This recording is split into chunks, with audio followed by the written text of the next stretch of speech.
Now see the pointers. First pointer, answer the following questions. खालील प्रश्नांची उत्तरे लिहा. प्रत्येक प्रश्न जाणून घ्या आणि त्याचं उत्तर तुम्हाला त्या लेटरमध्ये सापडेल. पहिला प्रश्न काय? Where does Raman live? Live राहणे. रामन कोठे राहतो? उत्तर शोधून लिहायचं आहे. दुसरा, व्हेअर डज संजू मामा लिव? संजू मामा कोठे राहतात? तिसरा, name the river in Sagroli? Sagroli गावातील नदीचे नाव लिहा. नंतर, हू हॅज अ लायब्ररी? ग्रंथालय कोणाचं आहे किंवा कोणाकडे आहे?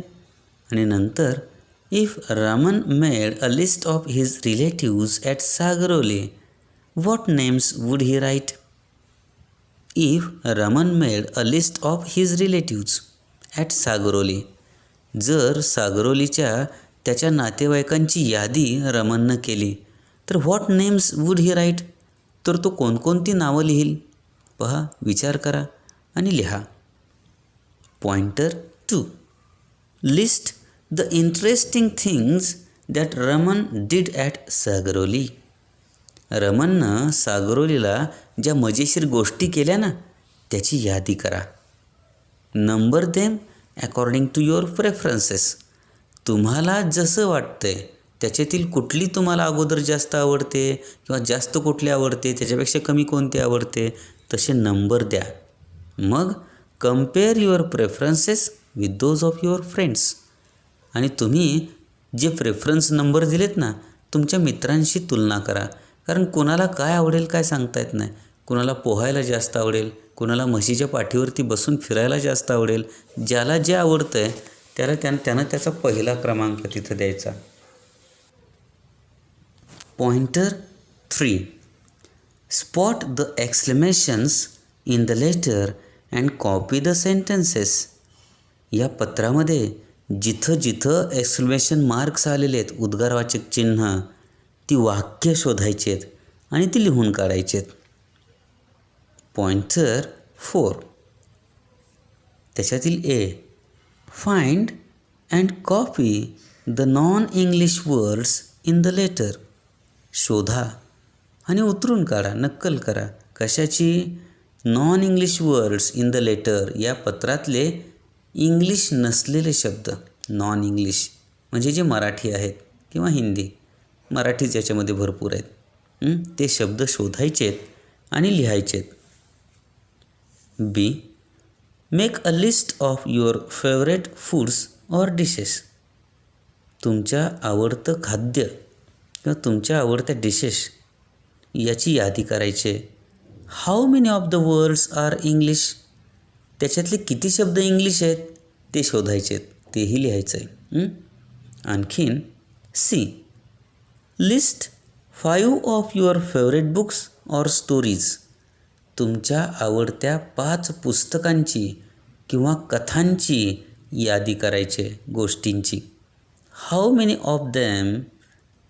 Of the names are English? त्याच्यातील किती नावं इंग्लिश आहेत तेही शोधायचं आहे आणि लिहायचं आहे. ओके. त्याच्यानंतर pointer number 5, find the smaller words hidden in the following words. खाली काही शब्द दिलेत, त्याच्यातले छोटे छोटे शब्द शोधून लिहायचेत. ही खूप सोपी ॲक्टिव्हिटी आहे. पहा, 5वीत ही ॲक्टिव्हिटी तुम्ही केलेली आहे. Do not change the order of the letters in the words. इथं अट काय आहे की या शब्दामधील छोटे छोटे शब्द शोधताना जो अक्षरांचा क्रम आहे लेटर्सचा, तो बदलायचा नाही. एक एक्झाम्पल पहा की रिच्ड म्हणून शब्द आहे. मग याच्यामध्ये रिच्ड या शब्दामध्ये कोणकोणते शब्द लपलेले आहेत? तर रीच, REACH. पहा, म्हणजे आता REACH, आर नंतर ई आहे, ई नंतर ए आहे, ए नंतर सी आहे, सी नंतर एच आहे. आपण लेटर ऑर्डर बदलली आहे का? ई आरच्या अगोदर घेतला आहे का? सी आणखीन एच्या अगोदर घेतला आहे का नाही, तर तीच सिक्वेन्स सरळ सरळ. आणि याच्यातला दुसरा शब्द शोधला तर एक, ACHE. पहा, ए नंतर सी नंतर एच नंतर ई. म्हणजे इथंही आपण लेटरचा क्रम बदललेला नाही. म्हणजे लेटरचा क्रम न बदलता छोटे छोटे शब्द तयार करायचे. अंडरस्टँड? ओके. या पद्धतीनं बाकीच्या शब्दांमधून सुद्धा छोटे छोटे शब्द शोधून लिहायचे, क्रम न बदलता. नंतर पॉइंटर नंबर 6 खूप सोपा आहे. पहा, नोट दॅट 9 जून 2015. लक्षात घ्या, 9 जून 2015 और जून 9 2015 किंवा जून 9 2015 इज रीड ॲज. ते वाचतात कसं माहिती आहे? The 9th of June 2015. म्हणजे जेव्हा जेव्हा तारीख टाकली जाते ना, ती तारीख तुम्ही कशीही लिहा, पण वाचताना मात्र द 9th of June 2015. म्हणजे जून महिन्यातील 9वा दिवस. 2015 सालातील जून महिन्यातील 9वा दिवस. आता 9वा, 9th, NINTH हे लक्षात घ्या. सिमिलरली 1 जानेवारी और January 1 is read as the 1st of January. 1 जानेवारी हे कसं वाचलं जातं? The 1st of January. The 1st of January म्हणजे काय? तर जानेवारी महिन्याचा पहिला दिवस. Now read the following. आता खालील वाचा बरं. 15 ऑगस्ट कसं वाचणार? The 15th of August. 22 December कसं वाचणार? The 22nd of December. लक्षात येते? तसं पुढील 3 तुम्हाला वाचता आले पाहिजेत. आणि खाली एक टेबल दिला आहे पहा ऑर्डिनल नंबर्सचा. त्या ऑर्डिनल नंबर्स कसे लिहायचे तुम्हाला आठवतात का? 1ला फर्स्ट म्हणतात, 2ला सेकंड म्हणतात. अशा पद्धतीनं 20पर्यंत ऑर्डिनल नंबर्स लिहून काढलेले आहेत. आणि ज्यांना 20पर्यंत समजतात त्यांना पुन्हा मग नंतर कुठंच अडचण येत नाही. 100ला 100th असं म्हणतात. हे लक्षात घ्यायचं आहे. Now see the pointer number 7. Kimaya is writing letters to different people. Kimaya वेगवेगळ्या लोकांना पत्र लिहित आहे. Help her to choose the appropriate expressions for each letter. तिला मदत करा. कशाला? To choose the appropriate expressions, योग्य एक्सप्रेशन, फॉर ईच लेटर, प्रत्येक पत्रासाठी. See, there are 4 columns.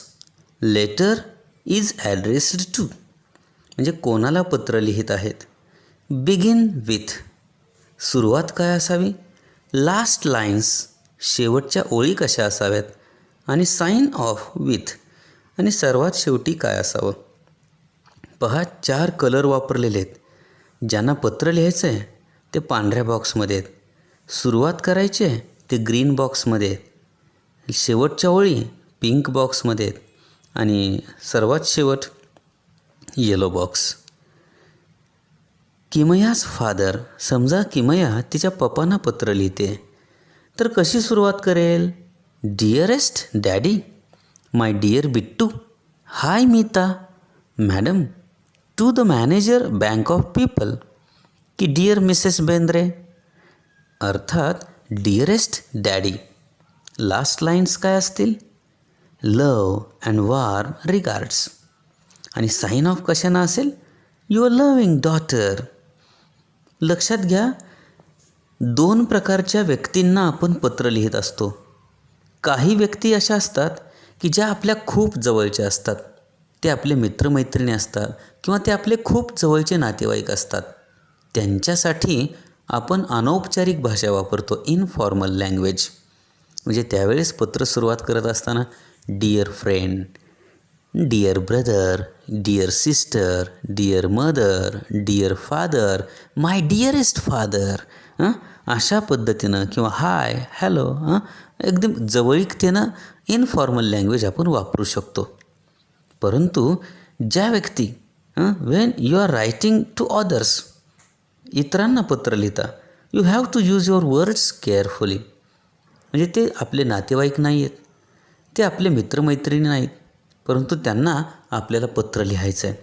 मग ते मॅनेजर असतील, मुख्याध्यापक असतील, सर असतील, शॉपकीपर असेल, आणखीन कोणी असतील, कंपनीचे बॉस असतील, तर त्यांच्या वेळेस मात्र आपण अतिशय काळजीपूर्वक शब्दांचा वापर करायचा असतो. ऑन सच ऑकेशन्स, अशा प्रसंगी some typical polite expressions are used. नेहमीच्या वापरातल्या काही नम्र एक्सप्रेशन्सचा वापर आपल्याला करावा लागतो. याचा योग्य विचार करून वरचा बॉक्स सोडवायचा आहे. ओके. नंतर pointer number 8. In how many ways can you translate the following words into your mother tongue. खाली काही शब्द दिलेले आहेत. शब्दांचे वेगवेगळे अर्थ आहेत. एकाच शब्दांचे वेगवेगळे अर्थ आहेत. किती प्रकारे तुम्ही तुमच्या मातृभाषेमध्ये ते भाषांतरित करू शकता ते लिहायचं आहे. Write the different translations. आणि वेगवेगळी भाषांतरं लिहायची आहेत. एक एक्झाम्पल पहा, अंकल. आता अंकल हा जो शब्द आहे तो मराठीमध्ये कोणाकोणासाठी वापरतात? वडिलांचे भाऊ असतील, काका, चुलते, त्यांना अंकल म्हणतात. आईचे भाऊ असतील, मामा, त्यांनाही अंकल म्हणतात. वडिलांचे मित्र असतील, त्यांनाही अंकल म्हणतात. आत्या असते ना आपली, वडिलांच्या बहिणीचे मिस्टर, आत्याचे मिस्टर, त्यांनाही अंकल म्हणतात. म्हणजे पहा किती जणांना अंकल हा एकच शब्द वापरला जातो. ते सगळं इथं लिहायचं आहे. तसंच अंट पण, मावशी असेल, काकी असेल, आत्या असेल, किंवा आणखीन आईची मैत्रीण असेल, आपण अंट, अंटी हे शब्द वापरतो. तसे सर्वांचे तुम्ही काय करायचे पहा, विविध भाषांतरं लिहायचे आहेत. Grandfather, grandmother, cousin. Okay. Now pointer number last 9. Write the terms of address you use for your relatives or family friends. तुम्ही तुमच्या नातेवाईकांना किंवा तुम्ही तुमच्या कुटुंबातील मित्रमैत्रिणींना किंवा जवळच्यांना काय म्हणून हाक मारता, काय म्हणून बोलता ते लिहायचं आहे. एक्झाम्पल दिले, संजू मामा, काका आजोबा. आता घरामध्ये मामा असतील तर त्या मामांना आपण काय म्हणतो, किंवा काका असतील, चुलते असतील, काहीतरी आपण त्यांना कुठल्या तरी चांगल्या प्रेमळ नावानं हाक मारत असतो. तशी नावं तुम्ही इथं लिहायची आहेत. ओके.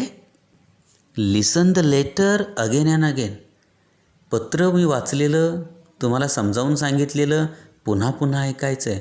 प्रत्येक पॉइंटर समजत नसेल पुन्हा ऐका आणि सोडवा, समजत नसेल पुन्हा ऐका आणि सोडवा. या पद्धतीनं complete the pointers and understand how to write the letter.